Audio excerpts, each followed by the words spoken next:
Hello friends, welcome to new blog. और आज आए हैं फार्म पे। और फार्म पे मैं आज आपको एक इन्फॉर्मेशन शेयर करना चाहता हूँ इस ब्लॉग के द्वारा, क्योंकि सर्दियाँ बहुत ज़्यादा हो चुकी है, सर्दियाँ बढ़ चुकी है। और सर्दियों में जो सबसे बड़े इशू होते हैं हमारे डॉग्स वगैरह के लिए, जो सबसे बड़े चैलेंजेस होते हैं खासकर कैनल्स के ऊपर, क्योंकि जो लोग इंडिविजुअल डॉग रखते हैं वो तो अपने घरों के अंदर उनको बेडिंग वगैरह दे देते हैं, लेकिन जिनके पास 1 से 2 डॉग है या वो घर से बाहर रखते हैं, तो सबसे बड़ा चैलेंज होता है कि जो हमने पर्टिकुलर कोई कैनल बनाया हुआ है जहाँ पे हम अपने डॉग को रख रहे हैं, तो वहाँ पे जो सबसे बड़ा हमारे सामने चैलेंजेस आते हैं कि हम उनको सर्दी से कैसे बचाएं।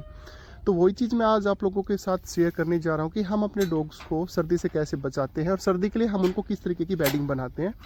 तो देख पा रहे हैं आप, ये जो देख रहे हैं आप सामने, इसको पराल बोलते हैं, पराली भी बोलते हैं। जो राइस का जो वेस्टेज, वो भूसा टाइप जो होता है, हम इसका यूज़ करते हैं माय डियर फ्रेंड्स। और ये इस्तेमाल हम नॉट ओनली डॉग्स, हम अपने हॉर्सेस में भी करते हैं। जैसे कि देख पा रहे हैं, वो हॉर्सेस में हमने पराल लगाई थी। हम बेडिंग बनाते हैं हॉर्सेस के लिए भी, जिसमें जो सबसे बड़ी चीज़ होती है वो होता है सरफेस। सरफेस इतना ठंडा हो जाता है कि जिसकी वजह से हमारे किसी भी एक पर्टिकुलर एनिमल को सर्दी लगने के चांसेस हो जाते हैं, जिससे वो बीमार पड़ जाता है, उसको कोल्ड कफ हो जाता है, या समटाइम्स आपने देखा होगा फीवर हो जाता है। वैसे हम अब भी आपको लेके चलते हैं डॉग्स की कैनल की साइड में।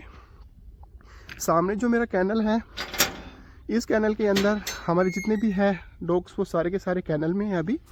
और मैं आपको बताऊंगा कि हम कैनल के अंदर ये पराल कैसे लगाते हैं, क्योंकि आपको अगर अपने डॉग्स को हेल्दी रखना है तो ये सर्दी का जो मौसम है इससे आपको बचा के रखना पड़ेगा। नहीं तो आपने देखा भी होगा बहुत बार कि हमारे डॉग्स बहुत ज़्यादा अनहेल्दी हो जाते हैं, उनको फीवर आ जाता है, कई बार उनकी नाक बहने लगती है, उनको कफ हो जाता है। तो उसमें जो सबसे बड़े इश्यूज आते हैं वो यही आते हैं कि उनको स्टमक के से उनको ठंड चढ़ जाती है, ठंड लग जाती है। क्योंकि ठंडा फर्श, अगर हम फर्श पे अगर उनको रख रहे हैं तो फर्श बहुत ज़्यादा ठंडा हो जाता है नाइट के टाइम पे खासकर। और उस समय कंफर्टेबल अपना जो भी डॉग है, जो भी पर्टिकुलर पेट है, वो कंफर्ट होके बैठ भी नहीं पाता, क्योंकि वो पूरी रात भर ठंड से परेशान रहता है बेचारा। और वो ठंड से परेशान रहेगा तो वो अच्छे तरीके से ना तो अपने खाए हुए फूड को डाइजेस्ट कर पाएगा। वो इरिटेट होकर, कई बार आपने देखा होगा कि आपके डॉग्स डिप्रेस भी हो जाते हैं, स्ट्रेस में भी आ जाते हैं बिकॉज ऑफ विंटर्स। तो उससे बचाने के लिए जो सबसे बड़ी चीज़ है हम लोग जो इस्तेमाल करते हैं वो करते हैं हम पराल का। ये आप देख पा रहे हैं, ये पराल है। और पराल की हम बेडिंग बनाते हैं। जैसे अभी आप देख पा रहे हैं, ये हमारा एलाबाई का डॉग है ओडिन, और ओडिन के लिए स्पेशली हमने केस बनाया हुआ है। और इसमें आप देख पा रहे हैं कि हम किस तरीके से, मैं आपको दिखाता हूँ कि किस तरीके से हम लोग पराल बिछाते हैं। हम ऐसे करके एक डॉग के कमरे में ऐसे ये 2 पराल बिछाते हैं, जिस पे ये बहुत ज़्यादा, क्योंकि पराल एक ऐसी चीज़ है कि एक तो कशन टाइप काम करेगी, जैसे क्यूशन काम करता है, जैसे हम बेड्स या गद्दे जो लगाते हैं अपने डॉग्स के नीचे। उनमें इशू क्या आता है कि कई बार डॉग्स उनको फाड़ देते हैं। आपने देखा भी होगा, अगर हम वुडन बैट्स बनवाते, क्योंकि मेरा ये एक्सपीरियंस रहा है कि मैंने पहले अपने डॉग्स के लिए वुडन बैट्स बनवाए थे, तो इन्होंने क्या किया, सारे कोने खा गए, फिर उससे डॉग्स का स्टमक डिस्टर्ब हो गया, क्योंकि लकड़ी पेट में जाएगी तो स्टमक को डिस्टर्ब करेगी।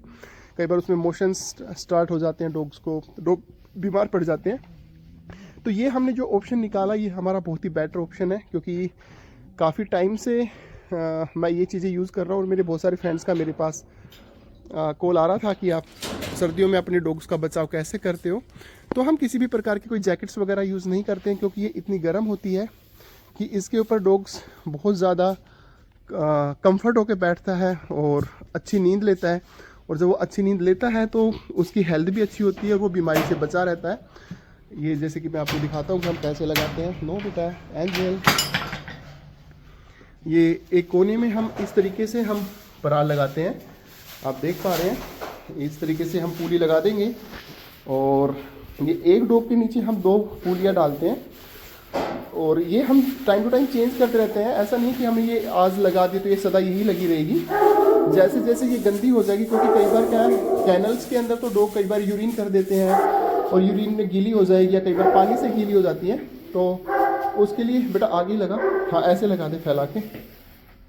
तो इस पर क्या करेंगे ना, डॉग्स बहुत आराम से बैठेंगे। और जैसे जैसे ये गंदी हो जाएगी, तो अभी हमने 2 लगाई है, जैसे थोड़ा सा कंफर्टेबल इस पे बैठना स्टार्ट कर देंगे तो हम 1-1, 2-2 और पुलियाँ बढ़ा के हम थोड़ा सा चौड़ा सरफेस में हम ऐसे पुलियाँ बिछा देंगे। और इससे डॉग हमारा हेल्दी रहेगा और ना ही हमारे डॉग को किसी भी प्रकार की ठंड लगेगी। क्योंकि जो सबसे बड़ा मैं आपको बताना चाहता हूँ, जो ये आप देख पा रहे हो अभी भी हम हाथ रख रहे हैं, तो ये फर्श इतना ठंडा है कि इसके ऊपर डॉग कंफर्टेबल बैठ ही नहीं पाएगा, क्योंकि उसको उसके स्टमक पे हेयर्स नहीं होते हैं। आपने देखा भी होगा बॉडी का जो सबसे नीचे का पार्ट होता है उस पर हेयर्स नहीं रहता, लगने के ज़्यादा चांसेस बढ़ जाते हैं माय डियर फ्रेंड्स। तो मैं आपको बताना चाहूँगा ऐसे ही करके हम अपने सारे कैनल्स में जितने भी हमारे डॉग्स हैं, आप ये देख पा रहे हैं हमारी सारी कैनल्स है, और सारी की सारी कैनल्स में हम अपने डॉग्स के हर एक कमरे में पर्टिकुलर कमरे में हम इसी तरीके से अभी पराल लगाएंगे। और पराल लगाने के बाद टाइम टू टाइम हम इन पराल को हम चेंज भी करते रहेंगे, जिससे हमारे डॉग हेल्दी रहे और इनकी हेल्थ ज़्यादा बेटर रहे। तो उसके लिए कुछ ना कुछ तो करना पड़ता है, क्योंकि हम बेडिंग नहीं दे पाते हैं, क्योंकि हम वुडन के बेड बनवाएं या आयरन के बेड बनवाएं, उन पे हम कोई भी गद्दा वगैरह डाल दें तो वो फाड़ देते हैं उसको।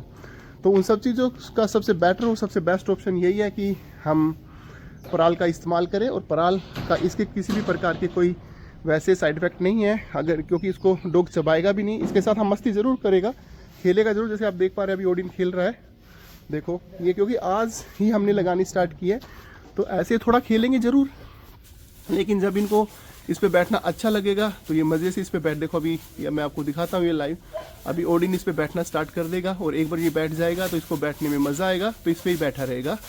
तो माय डियर फ्रेंड्स, ये चीज़ें मैंने इन्फॉर्मेशन शेयर की आप लोगों के साथ। ऐसी आगे भी मैं अपने नए नए ब्लॉग्स में ऐसी ही इन्फॉर्मेशंस आप लोगों के साथ शेयर करता रहूँगा। और अगर आप चाहते हो कोई पर्टिकुलर व्लॉग, आप चाहते हो कि मैं आप लोगों के लिए कोई पर्टिकुलर व्लॉग बनाऊँ किसी भी एक पर्टिकुलर टॉपिक पे, तो आप मुझे ज़रूर बताइएगा कमेंट बॉक्स में, मुझे इंतज़ार रहेगा आपकी कमेंट्स का। माय डियर फ्रेंड्स, आज के व्लॉग में इतना ही। Thank you, thanks for watching.